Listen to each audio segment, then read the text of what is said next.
영복교회 영상 예배를 하나님 앞에 드리도록 하겠습니다. 이 시간 마음을 다해 하나님을 찬양합니다.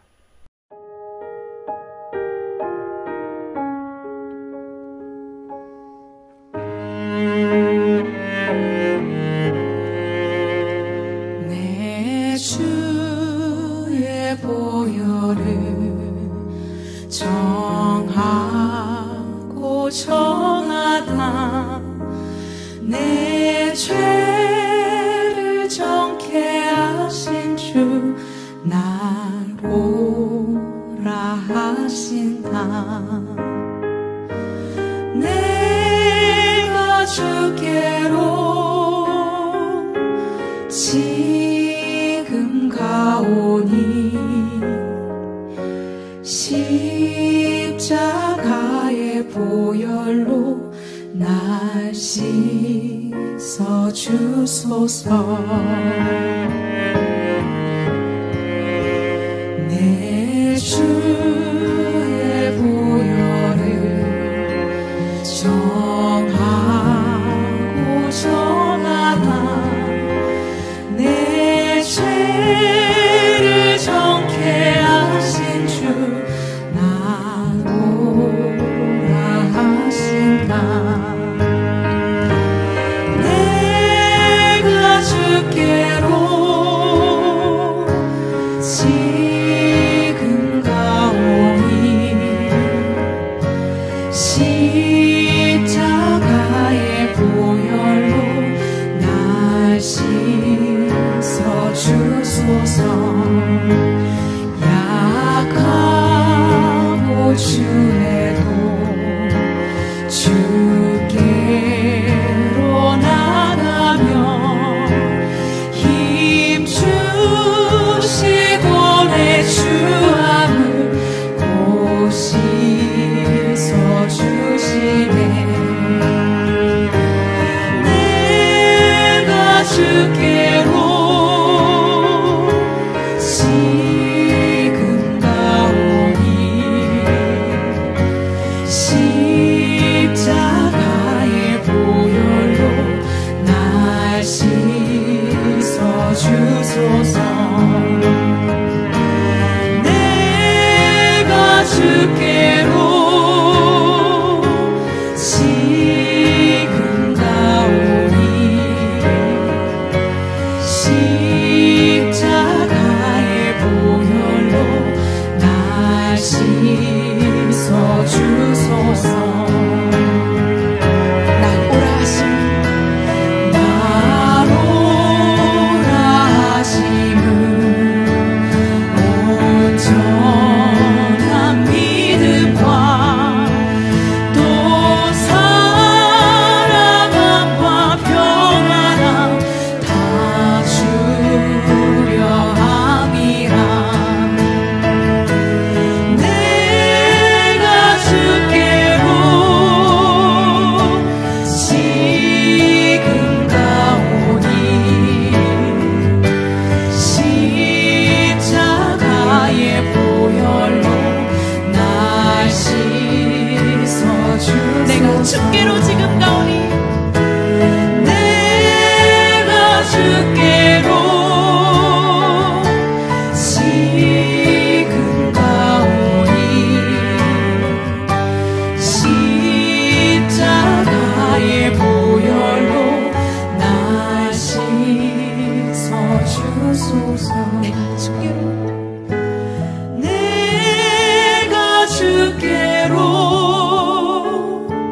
지금 가오니 십자가의 보혈로 날 씻어 주소서. 내가 주께로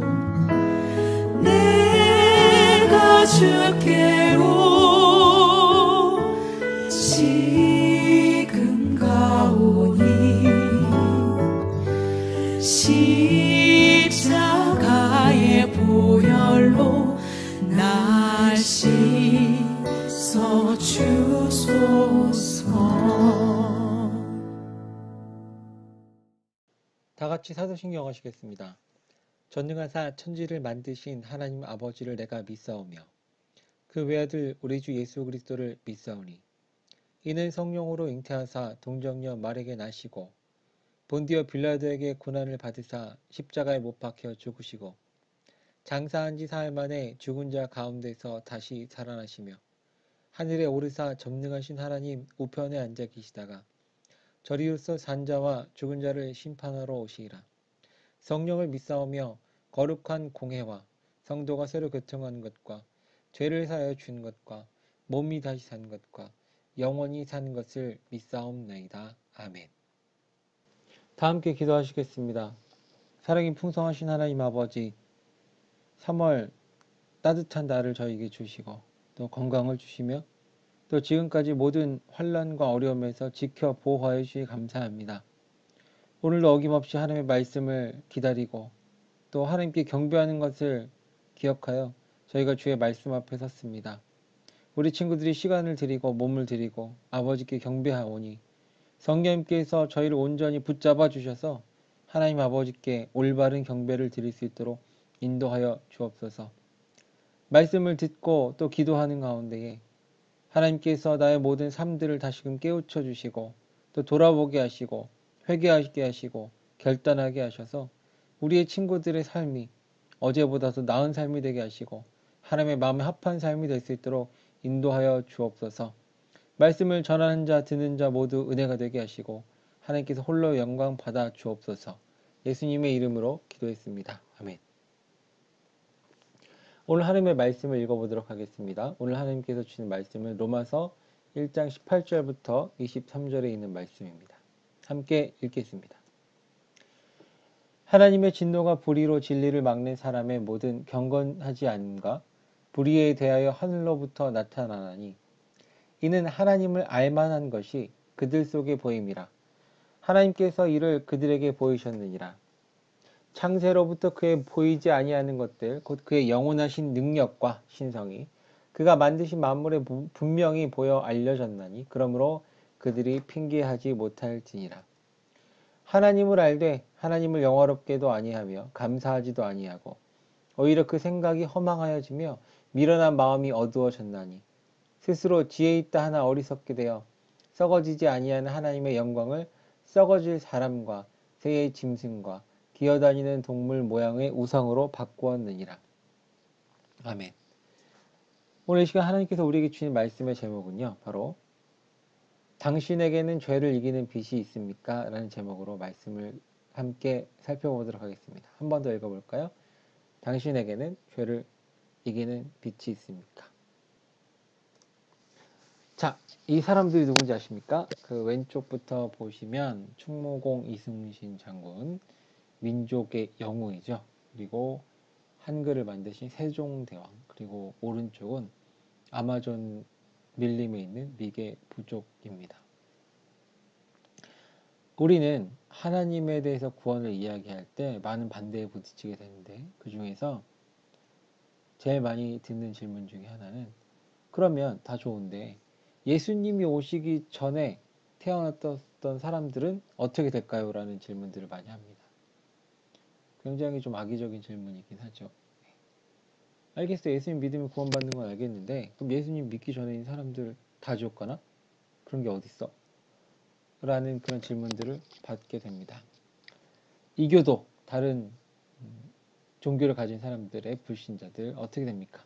이교도 불신자들은 복음, 예수님이 하나님의 아들이고 십자가에서 우리 죄를 위해서 돌아가셨고 피를 흘리셨고 그런 복음을 전혀 들어본 적이 없는데 그래도 지옥에 던져질까요? 그렇다면 그것이 공정하다 할 수 없지 않습니까? 라고 그렇게 반문을 하게 합니다.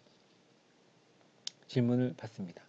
자, 그러면 여기에 대해서 우리가 좀 생각해 볼 필요가 있어요. 여러분도 궁금하시죠? 성경에 기록된 것을 보면 이렇게 말씀하십니다. 이는 하나님께서 사람을 외모로 취하지 아니하시기 때문이라. 율법 밖에서 죄를 지은 자들은 또한 율법 밖에서 멸망하고 율법 안에서 죄를 지은 자들은 율법으로 심판을 받으리니. 이게 무슨 얘기냐면 이스라엘 백성은 어떤 백성이냐면 하나님께서 택하신 백성이에요. 어떤 백성이냐? 어떻게 택하셨냐? 하나님이 어떤 분임을 표본적으로 알리게 하는 백성이에요. 그래서 이스라엘 백성은 특별한 체험들을 많이 했어요. 그리고 하나님께서 모세를 통해서 시내산에서 율법을 주셨어요. 여러분이 잘 아는 십계명이 바로 그것입니다. 율법을 주시고 또 초자연적인 기적들을 가지고 표본이 되는, 하나님과 동행하면, 하나님의 율법을 지키고 하나님과 동행하면 이러한 기적적인 삶들을 살 수 있다 라고 온 세계에 전파하는 그런 삶을 사명을 받은 민족입니다. 여러분 생각해 보십시오. 제가 저번에 말씀드렸지만 240만 명 정도 되면 100만 명이면 대도시입니다. 240만 명이 되는 사람들이 남녀노소 할 것 없이 그 사람들이 광야, 밤에는 영하 20도, 낮에는 영하 40도 이상, 물 한 모나도 없고 먹을 것도 없고 풀 한 폭이 없는 그곳에서 40년을 살아간다는 것은 그 당시 전 세계 이슈였을 거예요.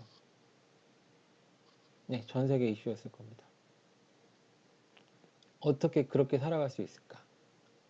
그런데 하나님께서는 그들을 만나와 외출하기를 먹이시고, 그리고 구름 기둥과 불 기둥으로 덮어주시고, 발이 부르트지 않고 신발과 옷이 헤어지지 않고 목마르지 않게 40년 동안을 지켜주시면서 놀라운 기적적인 체험을 보여주셨어요. 그뿐만 아니라 뭐 그 외에 그 출애굽 전후에도 여러 가지 재앙들이 있었죠. 자, 그렇기 때문에 율법은 이스라엘 백성의 아주 특징을 지어주는 것인데, 오늘 여기 본문의 이 말씀 구절에서는 율법을 안 받는 사람들 있잖아요. 이스라엘 백성이 광야에서 헤매고 있을 때 뭐 우리나라나 중국이나 뭐 인도에 있었던 사람들은 율법 없었잖아요. 그렇죠? 그럼 그 사람들은 어떻게 하냐? 하나님을 알 수가 없었을 텐데. 그래서 성경이 말씀하시기를 율법 밖에서 죄를 지은 자들은 율법 밖에서 망한대요. 율법 안에서 죄를 지은 자들은 율법으로 심판을 받을 거래요. 죄의 문제라는 거죠. 죄의 문제인데 밖에서든 안에서든 죄 지었으면 심판을 받는다는 거예요. 그러면 죄가 죄인지를 알아야지 책임이 생기는 거죠. 만약에 죄가 죄인지를 모르면 책임이 안 생기잖아요. 그렇죠?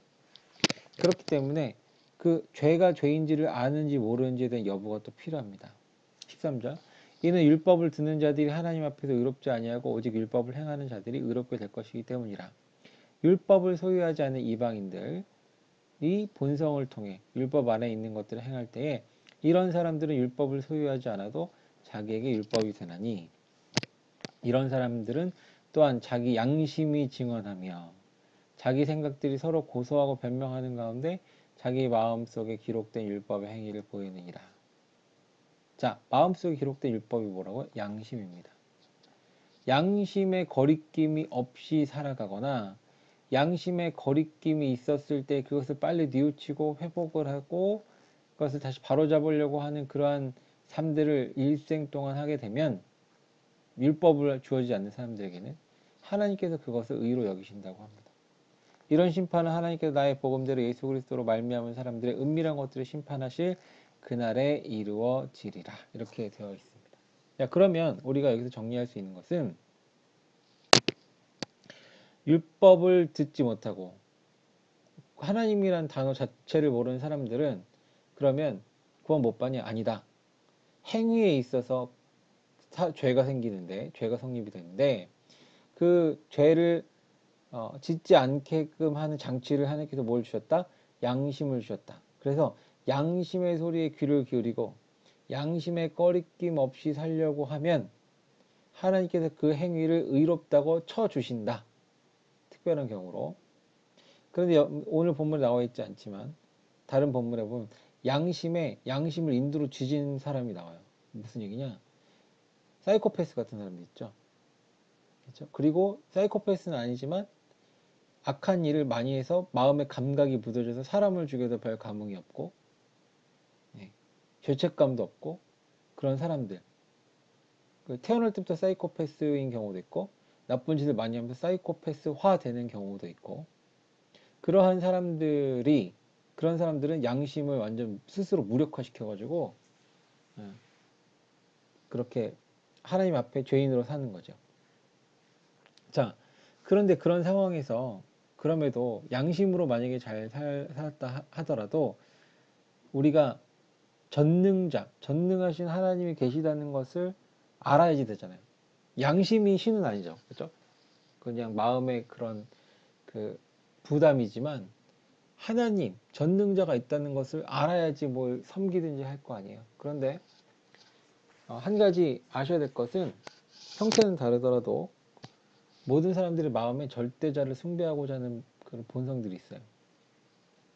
그래서 혹자들은 커봐라, 모든 민족들이 다 절대자를 유일신을 신는데 저기 섬기는데 그것이 그 환경과 자연, 정치, 뭐 경제, 문화 그런 환경에 따라서 신이 부르는 이름이 다 다르니까 기독교의 여호와 하나님만이 오직 한 하나님이 아니라 뭐 부처를 믿어도 구원을 받고 힌두교를 믿어도 구원을 받고 알라신을 믿어도 구원을 받고 다 구원을 받을 거다. 그러니까 구원의 길은 한 가지인데 구원의 그 초월자는 하나인데 하나님 그 전능하신 하나님 한 분이신데 그 하나님을 부르는 것들이 다 모양이 다르기 때문에 어느 것을 믿어도 다 구원을 받는다. 이렇게 사기를 치고 다니는 사람들이 있습니다. 네. 범신론이라고 해요. 범신론. 신이 많다. 구원의 길은 여러 가지다. 뭐 이런 것들. 자, 그런데 절대 그렇지 않습니다. 하나님께서는 유일하신 하나님이심을 그 자연의 곳곳에 밝히 드러내셨다고 말씀합니다. 볼까요? 정말로 복음의 빛을 받지 못한 사람들이 있을까? 복음의 빛. 어두운 죄에서 끄집어내 복음, 기쁜 소식. 복음이 기쁜 소식이에요. 복된 소식이라고. 왜? 죄인은 죽는데 죄를 안 지으면 죄를 지어도 살 수 있는 방법이 있다. 라는 그러한 용서받을 수 있는 방법이 있다. 라는 그러한 소식이 바로 복된 소식입니다. 여러분 생각해 보십시오. 죄를 지었어요. 형사적인 죄를 지었어요. 그래서 죄값을 치렀습니다.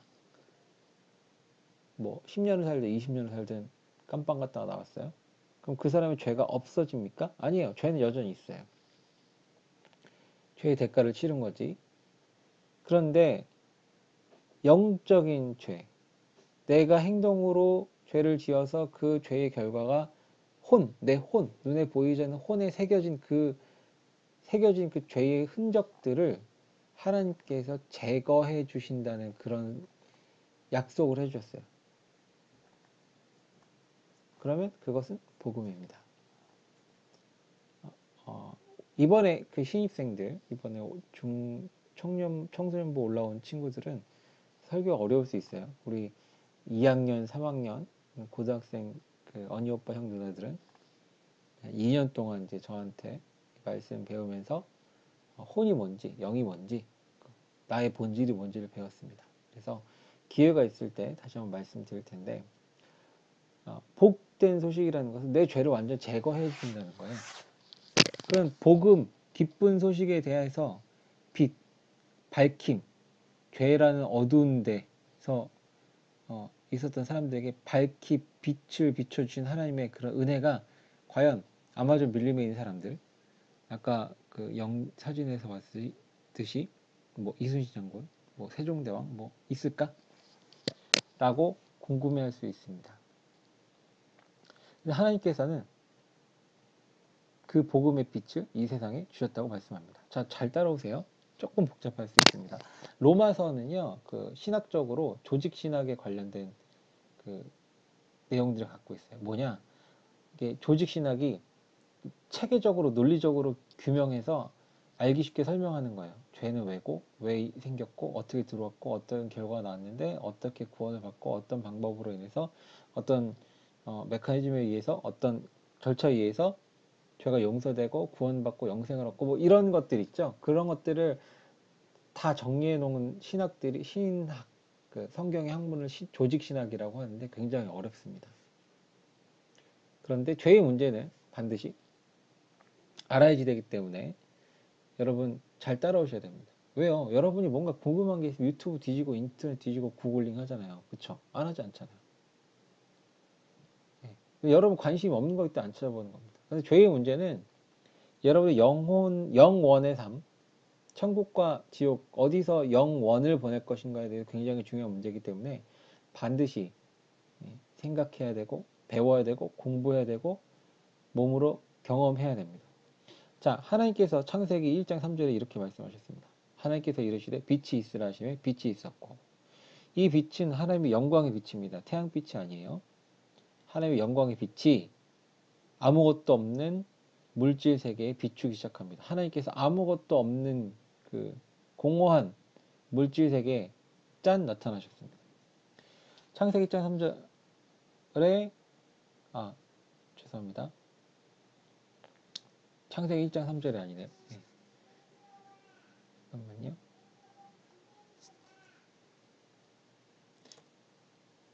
자, 처음에 말씀이 계셨고, 요한복음 말씀인데 제가 이거를 잘못 썼습니다. 자, 처음에 말씀이 계셨고 말씀이 하나님과 함께 계셨으며 말씀이 하나님이셨더라. 자, 요한복음 3장 1장 3절에는 처음에 뭐가 계셨다고요? 말씀이 계셨대요. 창세기 1장에서는 뭐가 있었대요? 빛이 있었대요.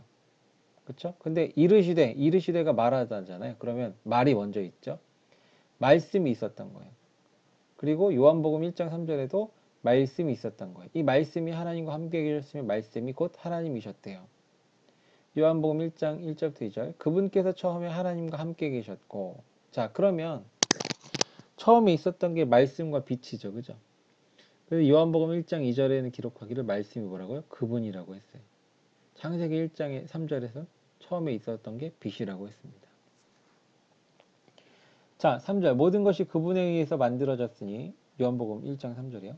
만들어진 것들 중에 그분이 없이 만들어진 것은 하나도 없었더라. 그분 안에 생명이 있었으며 그 생명은 사람들의 빛이더라. 그 빛이 어둠 속에 비치되 어둠이 그것을 깨닫지 못하더라. 자, 그럼 처음에 있었던 게 다시 한번 보면 뭐라고요? 빛이죠.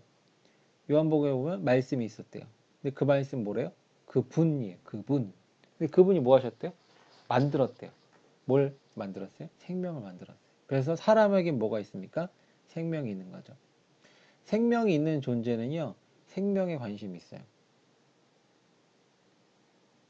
사람은 살아있는 것들에 관심이 있어요. 살아있는 강아지는 살아있는 나비에 관심이 있습니다.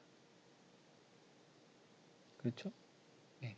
그 관심이 뭐 죽이기 위한 관심이든 살리기 위한 관심이든 생명은 생명에 관심이 있습니다. 여러분, 뭐 고양이가 지나가는 고양이가 서 있는 나무에 관심이 있습니까? 아니면 고양이가 길가에 있는 뭐 돌에 관심이 있습니까? 아니에요. 고양이는 뭐 나비에 관심이 있고 파리에 관심이 있고 참새에 관심이 있고 쥐에 관심이 있습니다. 그러니까 움직이는 것, 살아있는 것에 관심이 있어요. 그것을 호흡을 하고 먹고 자고 싸고 하는 이런 모든 그 활동들을 하는 생물학적인 생명이 있는가 하면 또 이런 경우도 있죠. 무생물인데 하는 짓이 꼭 살아있는 것 같아요. 뭐가 있을까요?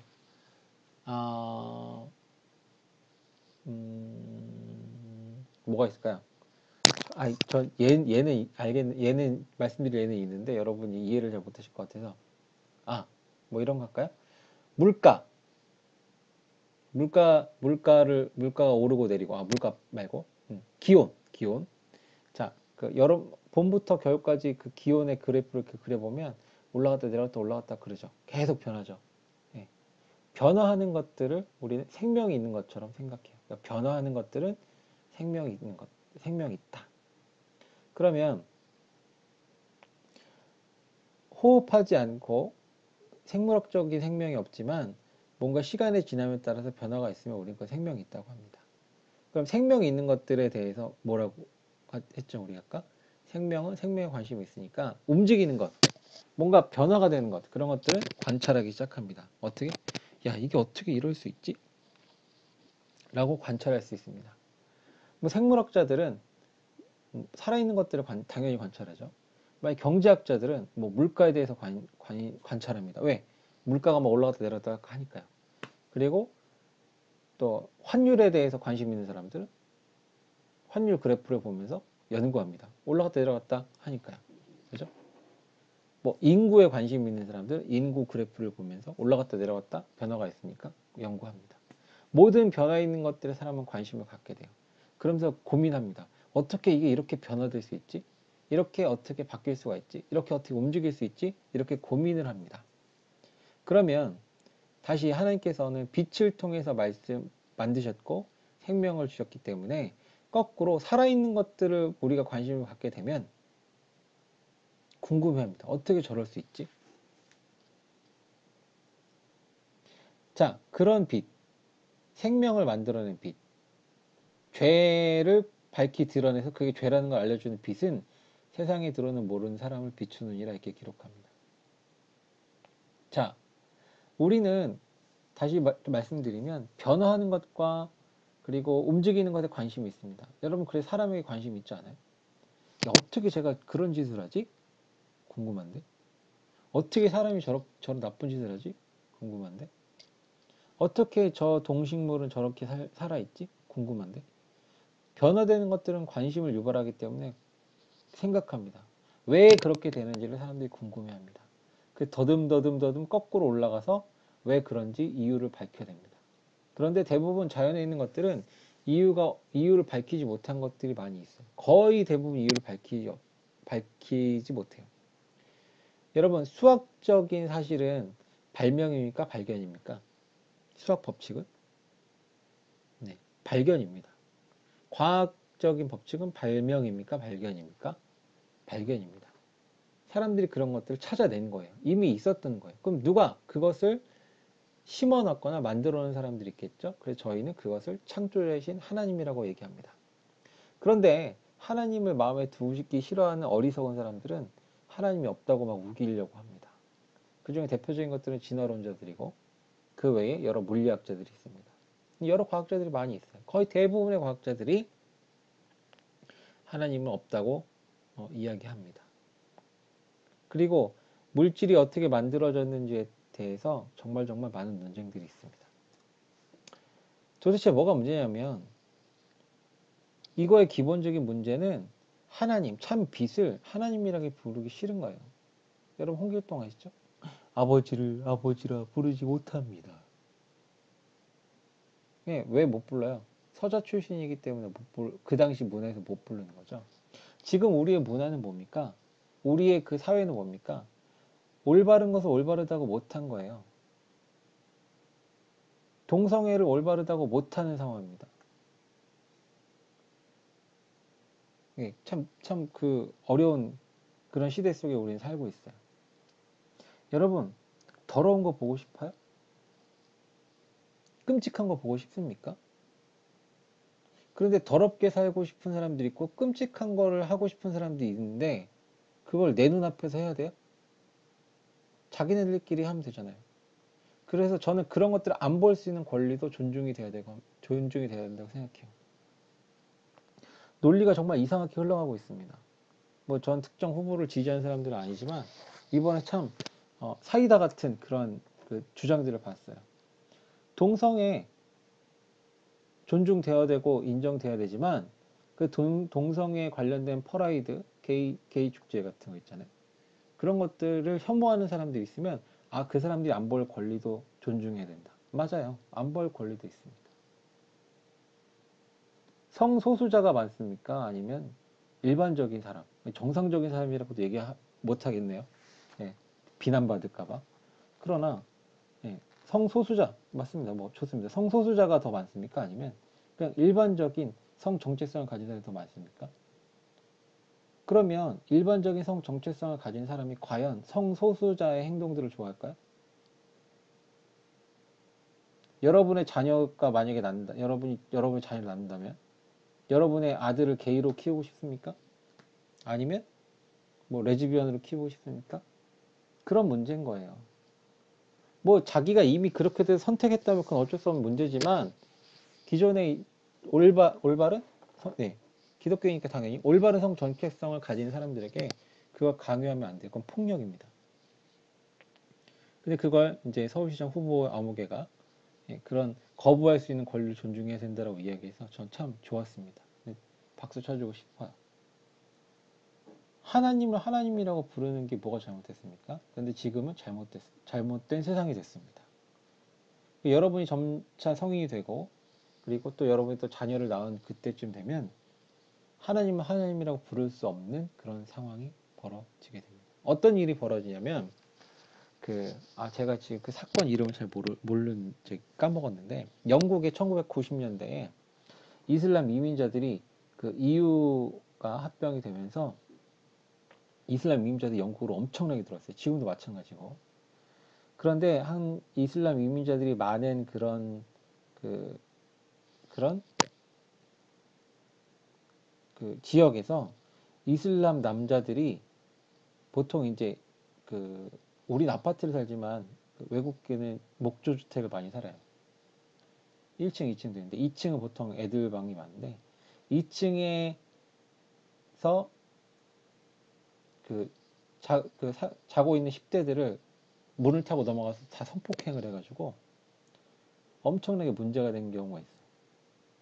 그런데 그 사람들이 법정에 섰을 때 이슬람 사람들을 차별하면 안 된다고 하는 이민자들을 차별하면 안 된다고 하는 여론이 팽배해져가지고 판사들조차 이슬람 사람들의 그 범죄에 대해서 강력하게 선고를 못했어요. 그 지역사회가 완전 박살이 났습니다. 그게 무슨 법이 있는데 까먹었는데. 네, 마찬가지로 그게 여러분 성폭행이 하는 범죄를 처벌하는 게 더 중요합니까? 아니면 인종주의적인 발언이 될 수 있는 그런 발언을 하는 게 더 중요합니까? 주객이 전도됐죠. 지금 그때가 그런 상황이었어요. 자기는 인종차별주의자처럼 보이기 싫어서 법을 형량을 낮게 때린 거예요. 뭐 한두 명은 성폭행한 게 아니에요. 몇십 명의 10대 소녀들을 그렇게 성폭행하고 그렇게 했었어요. 그때 1990 완전히 그 유럽 사회가 난리가 났습니다. 그런데 지금 그런 일들이 우리나라에도 있어 왔고 점점 더 그게 가속화되는 거예요. 네. 오늘 뭐 이 말씀을 드릴 건 아니지만 잠깐 더 해보면 여러분 인구가 늘어나야 GDP가 성장하고 나라가 부강해지지 않습니까? 결혼 안 하는 건 상관없는데 동성애를 통해서 사회적 비용과 범죄들이 늘어나면 그럼 우리 사회는 어떻게 됩니까? 정말로 정상적인 성 정체성을 가진 남자와 여자가 만나서 가정을 이루어서 자녀들을 낳고 하나님의 말씀에 따라서 잘 양육해서 건전하고 똑바른 사고방식을 가진 사람이 열심히 노력하고 일해서 안정적인 직장을 갖고 또 그들이 그런 사람들끼리 만나서 결혼해서 자녀를 낳고 그런 것들이 반복이 돼서 그 사람들이 다 뭐합니까? 열심히 일해서 세금 내잖아요. 열심히 일해서 세금 내잖아요. 그러니까 이런 여러 가지 측면들을 여러분 잘 보셔야 돼요. 단지 그냥 뭐 성적인 자유, 성소수자의 인권 존중 그런 문제가 아니라 지금 여기에 있는 문제들은 여러분 10대부터 생각해야 될 고민해야 될 문제며 그리고 마귀들이 여러분의 생각들과 사고들을 자꾸 침투해서 그것들이 당연하다는 것처럼 가르칠 거고 유튜브나 또 드라마나 이런 것들을 통해서 그런 사고들을 전파합니다. 그러니까 여러분 어느 쪽에 설지 잘 고민하셔야 됩니다. 자, 도대체 뭐가 문제야? 하나님을 하나님이라고 부르기 싫어하는 게 문제라고 했죠. 그래서 사람들은 이렇게 생각해 봅니다. 생물학자들이 막 이렇게 찾아봐요. 하나님이 도대체 어떤 분이실까? 이게 진짜 하나님 한 게 아니야?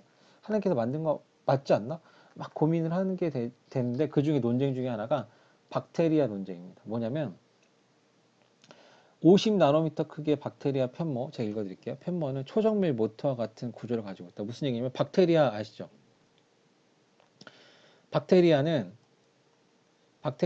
이렇게 생긴 애인데 이렇게 이렇게 그 털 같은 게 있어요. 털이 막 이렇게 너플너플 해가지고 헤엄쳐도 다녀요. 그런데 이 너플너플하게 하는 이걸 편모라고 하는데 이 편모가 움직이는 원리가 뜯어 보니까 모터 모양이 달렸어요. 모터 모양. 회전자, 모터 구조랑 똑같아요. 정지자, 회전자, 안쪽 뭐 베어링 해서 세포 크기의 모터가 달려 있는 거예요. 현대 공학이 만들어낸 초소형 정밀 모터는 머리카락 굵기 100 마이크로미터다. 박테리아 편모가 인간이 만들어낼 수 있는 가장 작은 모터의 2000분의 1 크기인 셈인데 편모의 기능도 놀랍다. 꼬리처럼 생기는 편모는 분당 1만 번 회전한다. 자동차 엔진은 보통 분당 3,000번 돌아요. 넘어가면 터져요. 예, 열받아가지고. 분당 1만 번을 회전하고 편모의 구조는 마이크로 모터와 거의 비슷하고 2중, 3중으로 된 베어링이 축을 감싸고 회전을 돕는다.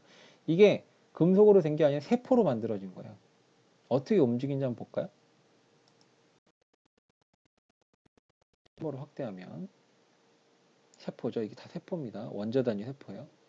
안에서 모터가 생체 모터가 막 돌아가요. 생체 모터가 쭉 돌아가서 이 털, 산모라고 하는 털의 운동을 만들어냅니다. 얘가 막 움직이는 거예요. 자, 이런 거를 볼 때, 이런 것들을 볼 때, 아, 저거 정말 어떤 전능자, 아니면 어떤 그 뭐 외계인이든 뭐든 초월적인 과학 기술을 갖고 있든 아니면 신이든 간에 그런 존재가 아니면 저걸 만들어낼 수 있을까? 우리 기술이 따라가지 못하는데? 그러면서 하나님의 존재를 찾아가기 시작합니다. 그런데 그 중에 이 리처드 도킨슨이라는 사람이 있습니다. 1990년대 옥스퍼드나 캠브리지인가? 거기서 동물 행동학자였을 거예요. 그 사람이 하나님 없다. 하나님 같은 건 없고 지금 너희들이 믿는 신은 만들어진 거고 생물학적으로 봤을 때 이렇게 해가지고 이렇게 됐기 때문에 하나님은 없다. 하나님 믿는 것은 바, 바보 같은 일이다라고 해서 책을 써서 완전히 그 세니제이션, 그러니까 막 그 충격을 줬어요. 지금 이렇게 할아버지지만 젊을 때 선생님 되게 잘생겼습니다. 그러니까 잘생긴 과학자가 논리적으로 얘기하니까 정말 그런 것 같아요. 자, 여기 셀피시 진이라는 이기적인 유전자라는 책은 여러분이 서울대, 연대, 고대를 가려고 하면 그 서울대 연고대생 필독 도서 중에 하나가 있어요. 이게 다 필독 도서예요. 그러니까 이런 것들을 읽고 이해를 하면서 동시에 이런 사고를 해야 서연고에서 뽑아준다는 그런 반증이 되겠죠. 어쨌든 하나님 없다라고 주장한 사람이에요. 지극히 과학적인 입장을 갖고 있어서. 그래서 아주 무수히 많은 논쟁들인데 여기서 그 다 다룰 수가 없고요. 진화론을 주장하죠. 근데 저는 이제 이렇게 생각합니다. 진화가 어떤 방향, 뭐 원숭이가 사람이 될 수 있는 그런 방향, 사람이 되어가는 방향, 또는 진화의 강도, 뭐 1년 만에 뭐가 바뀌고, 포켓몬은 막 레벨업하면 순식간에 바뀌잖아요. 진화되잖아요. 강도가 있으면 그게 확률적인가 아니면 어떤 하나의 방향에 따라서 진화가 이루어지고 있는가. 거기에 따라서 뭐 창조론, 진화론적 유실론부터 시작해서 뭐 지적 설계자 이론부터 시작해서 뭐 여러 가지 굉장히 많이 있는데 막 논쟁이 엄청 많고 서로 물고 뜯고 싸우고 합니다. 기독교 진영에서도 서로 막 싸우고 비기독교 진영과 기독교 진영에서도 싸웁니다. 그런데 논쟁하기에는 인생이 너무 짧아요. 네. 성경은 뭐라고 말씀하시냐면 어떤 사람이 철학과 헛된 속임수로 너희를 노력할까 조심하라. 철학과 헛된 속임수가 같은 레벨로 나오자. 이 철학이라는 단어가 성경에 나옵니다. 일찍 여러분이 알고 있는 바울 사도도 아레오파고 광장에서 철학자들 에피쿠로스 학파 들어봤어요? 여러분? 도덕 시간인가? 윤리와 사상? 그런데 들어보셨나요? 에피쿠로스 학파 쾌락주의자들과 논쟁을 벌인 경우도 있어요. 네.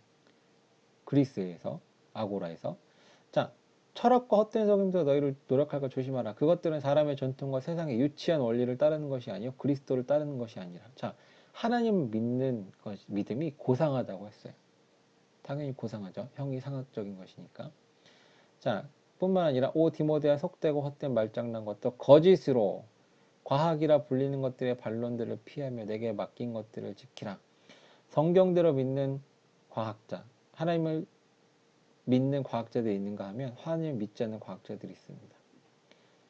여기는 과학이 거짓으로 과학이라 불리는 것, 잘 보셔야 돼요. 과학이 거짓이라는 게 아니라 거짓을 과학이라고 불리는 것들을 조심하라는 거예요. 그래서 무익한 것들의 반론들은 어떻게 합니까? 맞서 싸우는 게 아니라 피하면 돼요. 똥이 뭐 무서워서 피합니까? 들어서 피하지. 그런 것처럼 내게 맡긴 것들을 지키라. 맡긴 것이 뭐냐면 하나님의 말씀입니다. 자, 아까도 말씀드렸지만 하나님께서 창조하신 그 빛이 세상에 들어와서 더듬더듬 박테리아 같은 거를 더듬더듬 연구해보고 또 이미 연구된 것들을 보면 아 하나님이라는 존재가 분명히 있구나라는 것을 우리는 어렴풋이 알게 돼요. 또 더듬더듬 찾다 보면 하나님이 여러 신들 중에 있는데 그 신들 중에서 자기의 피조물의 죄를 위해서 스스로 내려오셔서 십자가를 지고 처참하게 죽고 뿐만 아니라 부활하신 신은 예수 그리스도 한 분밖에 없기 때문에 나는 그런 고상하신 분, 아름다우신 분, 그리고 은혜와 자비가 넘친 그 하나님을 나는 믿고 이분이 진짜 참 하나님이라고 나는 믿겠다라고 선언하는 그 과정들을 사람들은 싹 무시하는 겁니다. 뭐 별 이유가 다 돼요. 아 내가 아는 교회 다니는 사람이 사기 쳐가지고 하나님 없는 것 같은데요. 하나님 계시면 코로나가 왜 생겨요? 하나님 계시면 굶어 죽은 사람이 왜 있어요? 하나님 계시면 전쟁이 왜 있어요? 하나님 없는 거예요. 뭐 이렇게 여러 가지 자신만의 그러한 이유를 들어서 하나님 안 믿으려고 하는 사람이 굉장히 많습니다. 그리고 과학자들도 거봐라 박테리아가 이렇게 전기가 만들었는데 이거 하나님 만들었지. 아니다. 박테리아가 박테리아 존재할 수 있는 여러 가지 그런 과학적인 그 자연스러운 우연적인 산물이다. 뭐 이렇게 얘기하면서 쭉 이야기합니다. 서로 그럴듯해요. 근데 저도 이제 학교 다닐 때 그런 것들에 대해서 고민을 많이 했고, 뭐 창조과학이나 이런 것들을 공부하면서 많이 고민했는데, 저는 이제 그런 것들을 좀 뛰어넘어서 생각을 했어요. 뭐 제 나름대로 방식이지만, 저는 이렇게 이해했습니다. 지적 설계자. 하나님께서 박테리아를 정교하게 설계하셨다. 그러니까 하나님께서 계신다. 저는 이런 수준으로 믿지 않아요. 저는 창조적 권위라는 표현을 쓰고 싶습니다. 이건 제가 만들어 용어인데 창조적 권위 뭐냐면 하나님은 전능자시기 때문에 야, 제일 아름다운 모습으로 만들어져 있어 라고 하는 말을 한마디만 하시면 아름다운 모습으로 만들어져 있어요 그런 말도 아니고 뭐 예를 들면 빛이 있어 그리고 뭐 바다는 짐승들을 내 그리고 땅은 씨앗 맺는 채소들을 내 라고 한마디만 하면 그 어마어마한 권능으로 모든 것들이 모든 피조세계들이 가장 최적의 조건을 자동적으로 설계돼서 만들어질 수밖에 없는 그런 능력을 하나님의 능력을 생각합니다.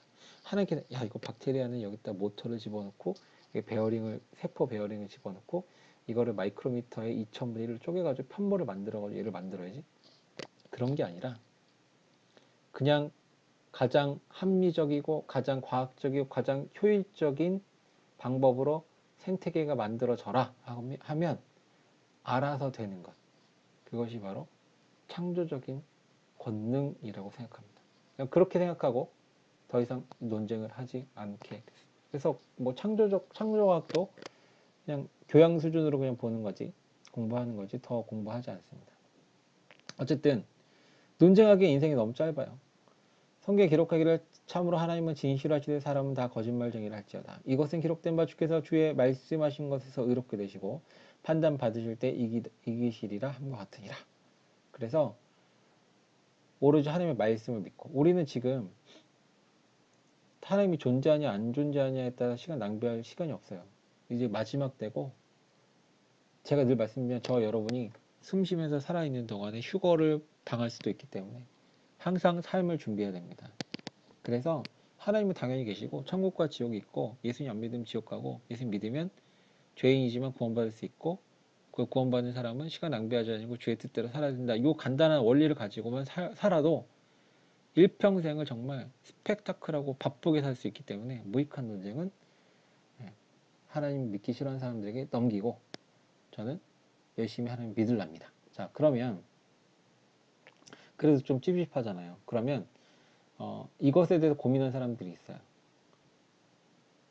자, 도박사의 논증이라고 여러분이 그 국어를 배울 때 논리 논증을 배우는 것 중에서 수십 가지 논리 논증이 있는데 그 중에 하나가 도박사의 논증입니다. 이 예쁘게 생긴 사람은 위대한 수학자 파스칼이죠. 예, 초등학교 그냥 8살인가? 1부터 100까지를 뭐 10초 안에 계산해가지고 자기의 계산법으로 계산 천재였죠. 이 파스칼 철학자이자 수학자입니다. 이 파스칼은 이런 논증이 있어요. 야, 우리가 신이 있는지 없는지 모르는데 그럼 어떻게 해야 돼? 라고는 그런 질문을 했어요. 그래서 파스칼은 뭐 그때 무슨 박테리아 편모를 연구할 수도 없고 뭐 우주의 허블 만형을 볼 수도 없고 그런 상황에서 사고 실험을 합니다. 논증으로 생각합니다. 자, 네 가지 케이스가 있어. 뭐냐면 신이 있어. 신이 있으면 이기는 거고 신이 영생을 얻는 거고, 만약에 신이 있다라고 베팅을 해. 근데 신이 없어. 그럼 큰 손해 볼 건 없지 뭐. 왜? 보통 종교에서 요구하는 것들이 착하게 살아라, 선행을 해라 이런 거기 때문에 그것은 인간들이 갖고 있는 기본적인 미덕에 부합하는 거기 때문에 그렇게 살아도 뭐 나쁠 건 없어. 근데 만약 신이 없어. 신이 없다라고 베팅을 했는데 만약 신이 없어. 그러면 신이 없다라고 베팅을 했는데 그 베팅에서 이겼어. 신이 없어. 그래도 뭐 큰 손해를 볼 건 없지. 근데 만약에 신이 없다고 베팅을 했는데 졌어. 신이 있는 거야. 그럼 어떻게 돼? 난리가 난 거지. 지옥 가는 거지. 그러니까 이렇게 네 가지 경우를 봤을 때 이익을 최대화하고 손실을 최소화하려면 요즘 말로 리스크 관리를 하면 차라리 신이 있다고 생각하고 살아가는 게 훨씬 좋겠다라고 하는 게 도박사의 논증입니다. 그렇죠? 그리고 저와 여러분 지금 신이 있다라고 하고 베팅을 걸고 있죠. 자, 이렇게 신이 있다라고 믿는 그 삶들은 그래서 파스칼은 신이 있다고 믿기를 작정을 했고 그래서 하나님 믿었습니다. 네. 자, 이도저도 싫으면 납득을 해야지 믿잖아요. 일단은 하나님 계시는지 안 계시는지. 물론 이 파스칼의 논쟁에 대해서도 반론이 많이 있습니다만은 무익한 반론을 피하도록 하겠습니다. 궁금하시면 찾아보면 되고요. 자, 근데 왜 자꾸 진짜 태클을 걸까? 아, 이래도 싫고 저래도 싫대. 그거 하나님 안 믿으면 되잖아. 하나님 안 믿으면 되잖아. 쿨하게. 근데 왜 자꾸 뭐 논증을 하고 왜 서로 나는 믿겠다는데 왜 믿지 말라고 막 반론을 하고 왜 그러냐는 거야. 왜 이렇게 성내냐는 거야. 양심의 한 구석에 찝찝함이 안 가시는 거예요. 이래 저래도. 뭐 기독교인 보고 정신승리한다고 하는데 믿지 않는 사람이야말로 진짜 하나님 없으면 그냥 냅두면 되지. 이렇게 반론을 할 필요가 없어요. 근데 성경은 그걸 얘기합니다. 또한 자기들이 지식 속에 하나님 두기 싫어하며 하나님도 그들을 버림받은 생각이 되어져서 합당하지 못한 일을 하게 하셨으니 그들은 곧 모든 불의와 음행과 사악함과 탐욕과 악의로 가득하며 시기와 살인과 논쟁과 속임수와 적개심으로 가득하고 소근소근하는 자요 뒤에서 헐뜯는 자요 하나님을 미워하는 자요 업신여긴 자요 불만하는 자요 자랑하는 자요 악한 일을 꾸민 자요 부모에게 불순한 자요 지각이 없는 자요 언약을 어긴 자요 본성에 애정이 없는 자요 화해하기 어려운 자요 긍휼이 없는 자라. 이런 일을 행한 자는 죽어야 마땅하다는 하나님의 심판을 알고도 같은 일을 행할 뿐만 아니라 그런 일을 행한 자들 기뻐하느니라. 왜? 하나님이 없어야 자기 하고 싶은 대로 하니까. 그죠? 그러니까 하나님이 없다라고 정신승리를 본인들이 해야지 이런 나쁜 짓을 다 하잖아요. 그래서 한쪽에서는 하나님을 지우려고 하고 없다고 정신승리 하려고 하고 또 우리는 성경의 말씀대로 하나님을 믿고 섬기려고 합니다. 자, 결국에는 죄의 문제입니다. 이게 좀 장황하게 왔는데 자, 다시 정리하면 하나님은 이 세상에 빛을 줬어요. 창조물을 다 뒤집어 보면 전능자가 있다는 걸 알게 되고 전능자가 있으면 어떻게 돼요? 아, 심판이 있구나. 그럼 심판 안 받으면 어떻게 돼?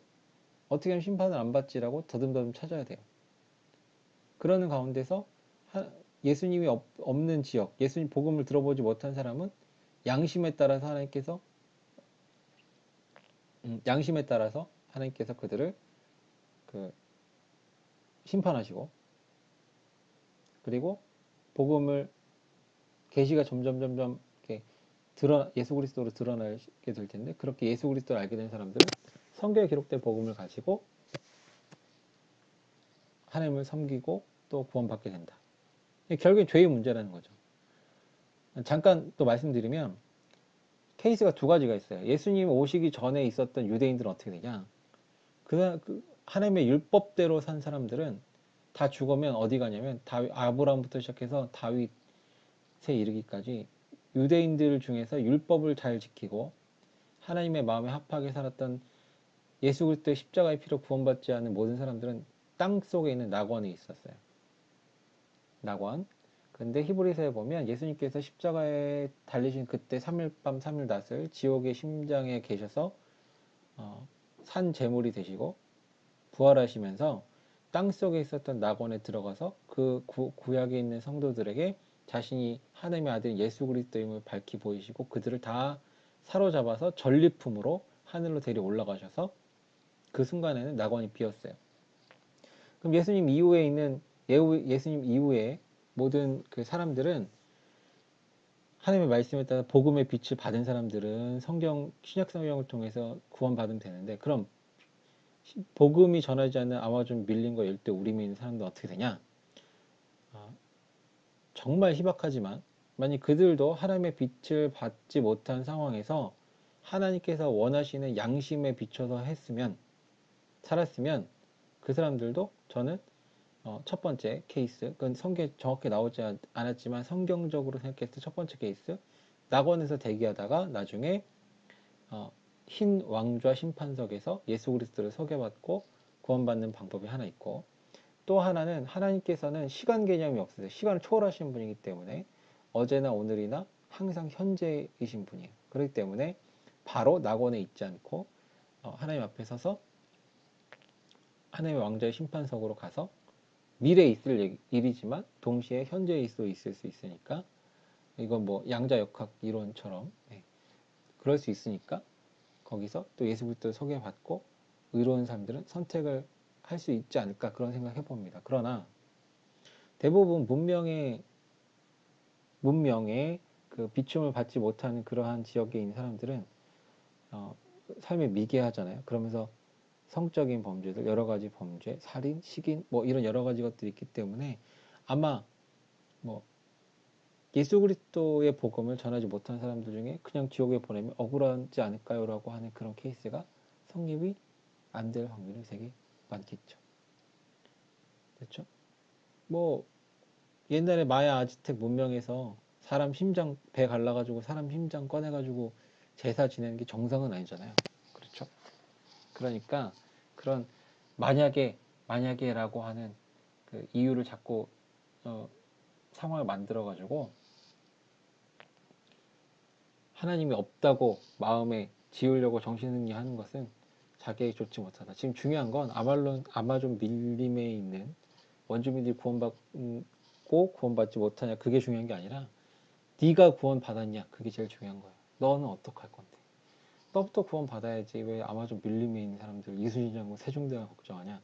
너 구원받았어? 라고 물어보면 거기서 나 구원받았어. 그러면 그 고민들이 합당할 수 있지만 내가 구원 못 받은 상황이라면 자기의 구원 먼저 챙겨야 됩니다. 결국 죄의 문제입니다. 이런저런 이유로 하나님 없다는 사람들은 자기가 하고 싶은 것을 못해서 때를 쓰는 어른의 키덜트에 불과합니다. 자기 하고 싶은 거 할 수 있겠죠. 그럴 때마다 양심이 찔려서 짜증이 나서 하나님을 욕하고 부인하게 됩니다. 만약에 그렇게 하나님이 없다는 거에서 자신이 있으면 자기 혼을 걸고 베팅하면 돼요. 인생 금방 갑니다. 저도 뭐 이렇게 시간이 안 가 그러면서 10대 20대를 보냈지만 벌써 40대 중반이에요. 인생 금방 갑니다. 그래서 저는 예전부터 그랬지만 하나님의 존재에 올인했어요. 쫄리면 그만두든지 뭐 그렇게 이렇게 논쟁을 합니까? 하나님 있네 없네, 뭐 진화론이 맞네, 뭐가 맞네. 자, 여러분 뭘 걸 겁니까? 저는 제 인생, 제 전 존재를 다 걸었습니다. 하나님이 있다는 것에. 자, 하나님이 계시다는 것은, 하나님이 계시는 것을 인정하는 순간 온 우주의 심판자가 계시다는 것이고, 그것은 반드시 그 눈앞에 섰을 때 죄에 대해서 물어보신다는 걸 의미합니다. 그러니까 하나님이 계시다는 걸 인정하는 순간 똑바로 살아야 되고 죄의 문제를 해결해야 합니다. 자, 여기 보시면 부자가 죽었네요. 그 하나님 앞에 섰네요. 그래서 쭉 이제 책에 적힌 대로 나가서 하나님 앞에 섰습니다. 넌 예수 그리스도 믿었니? 그러면서 난 또 죄 지었지? 저 조금밖에 안 지었어요. 누구든지 그리고 자기 행위대로 그리고 했던 것대로 다 기록되어 있기 때문에 비밀한 죄들까지 다 기록됐기 때문에 그걸 해결하지 않으면 넌 지옥에 갈 수밖에 없어. 이런 루틴입니다. 그러니까 우리는 죄의 문제를 해결해야 합니다. 자, 그런데 하나님 계시다는 것 반면에 죄의 문제를 예수님을 통해서 해결할 수 있는 방법을 주셨다는 것도 있어요. 그렇죠? 하나님은 심판도 주시지만 그리고 죄의 용서도 주십니다. 그래서 죄의 문제를 예수님을 통해서 미리 해결한 사람은요, 이 땅에서부터 예수님을 통해 보여진 하나님의 선하심과 함께합니다. 그걸 우리는 동행이라고 해요. 예수님과 동행. 자, 결론입니다. 여러분은 죄를 비춰주는 빛이 있으십니까? 여러분 구원 받으셨습니까? 마귀에게 속지 마십시오. 그 빛은 빛이 아니야. 그런 건 없어. 하나님은 없어라고 하는 마귀의 존재 속지 마시기 바랍니다. 여러분 이제 집에서 유튜브만 보고 게임만 하다가 학교 갔죠. 학교 가면 또 다른 정글이 펼쳐집니다. 애들도 있고 뭐 거기에서 학폭도 있고 갈굼도 있고 시기도 있고 뭐 여러 가지 있겠죠. 그러면서 힘들고 어려울 때마다 하나님은 없어. 살아남아야 돼. 이렇게 살면 뭐해? 여러 가지 마귀의 속삭임도 있을 텐데 하나님은 계세요. 하나님 계십니다. 그러니까 하나님의 존재에 대한 논쟁은 쓸데없고요. 당신이 잘 믿고 있는지, 너가 예수님 믿고 있는지 그것이 중요하다는 걸 반드시 기억하시고, 두 번째, 하나님께서는요, 하나님을 찾고자 하는 사람이 더 많은 빛을 주세요. 하나님을 조금의 믿음으로 어렵게 믿었어요? 하나님 더 잘 믿고 싶은 마음을 주세요. 그러면 더 많은 말씀을 주시고 더 그 말씀을 믿고 따라서 하면 점점 더 하나님께서 많은 은혜를 주시고 하나님과 동행하는, 하나님의 권능이 여러분과 함께하는 그런 삶이 됩니다. 기록하기를 너희가 마음을 다하여 나를 찾으면 나를 찾고 나를 만나려 주님께서 말씀하셨습니다. 2021년 3월 이후에 힘들고 어렵고 복잡하고 또 계약으로 인해서 스트레스 많이 받지만 그럼에도 불구하고 하나님을 많이 찾아서 하나님 만나는 여러분 되시기를 주의 이름으로 축원합니다. 세 번째, 인생 정말 짧습니다. 성경에 기록하기를 우리 햇수의 날들이 70년이요 강건하면 80이라도 그 햇수의 위력은 수고와 스푼뿐이니 그 위력이 곧 끊어짐에 우리가 날아가 버리나이다. 여러분, 하나님을 아직 만나지 못했다면, 아직 구원받은 확신이 없다면, 아직도 하나님께서 여러분의 삶과 무관하다면 얼른 정하십시오. 그리고 가까운 믿음의 어른들에게 구원의 방법과 또 하나님과 동행하는 것과 하나님과 함께 사는 것, 그 모든 것들을 배우십시오. 저한테 물어봐도 됩니다. 얼른 정하시고 그리고 그 하나님과 동행하면서 하나님께서 원하시는 삶의 방식으로 여러분 인생을 낭비하지 않고 영광스러운 천국을 준비하는 삶을 사시길 바랍니다. 오늘 제목입니다. 여러분, 당신에게도 빛이 있나요? 죄를 비춰주는 빛이 있나요? 저 여러분 하나님 앞에서 말씀을 통해서 이미 빛이 주어졌다는 걸 믿으시고 오늘 이 시간 결단하겠습니다. 여러분 가장 귀한 것들 주님 앞에 드리면서 마음을 드리고 몸을 드리면서 주님, 제가 저에게 주신 빛에 하나님께서 비춰주신 빛에 제 몸을 드리겠습니다. 죄를 제거해 주시고 경건과 거룩한 삶을 살 수 있도록 인도해 주시며 하나님과 동행할 수 있도록 인도해 주옵소서라고 우리 이 시간 결단하면서 또 간절히 사모하면서 기도하겠습니다.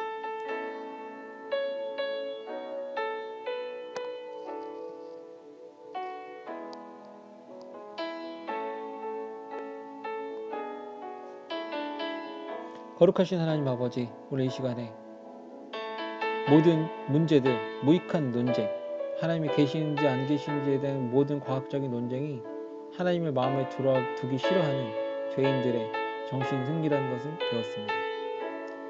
오늘 이 말씀을 듣고 있는 저와 우리 영복교회 모든 친구들은 하나님을 섬기기로 작정하였습니다. 하나님 그 마음을 받아주시고 또 그럼에도 불구하고 아직 확신이 생기지 않는 우리 친구들의 마음 주님께서 찾아가 주셔서 그들에게 구원의 확신을 주시고 하나님과 동행하는 기쁨과 즐거움이 어떤 것인지를 깨닫게 하여 주옵소서. 학교의 생활로 인해서 어려움에 처하고 있습니까? 학교의 폭력이라든지 왕따라든지 여러 가지 어려움에 처한 친구도 있습니까? 그렇다고 한다면 하나님께서 지혜를 주시고 또 도움을 보내주셔서 잘 견디고 또 잘 이겨내고 벗어날 수 있도록 도우시며 또한 3월달 아직 중반도 지나가지 않는 이 시점에서 새 학기, 새 친구, 새 선생님, 학교, 반 여러 가지 우리 친구들이 처한 상황과 환경에서 잘 적응할 수 있도록 인도하여 주옵소서. 이제는 우리 주 예수 그리스도의 은혜와 하나님의 사랑과 성령님의 가망없는 교통과 역사하심이 이제 하나님께서 마음속에 비춰주신 빛을 붙잡고 하나님과 동행하고자 작정하고 다짐하고 결단하는 여기 머릿속 모든 영복교회 청소년부 머리 위에 그리고 그들의 가정과 또한 주위의 환경 또 만나는 사람들 머리 위에 지금부터 영혼까지 함께할지어다. 아멘.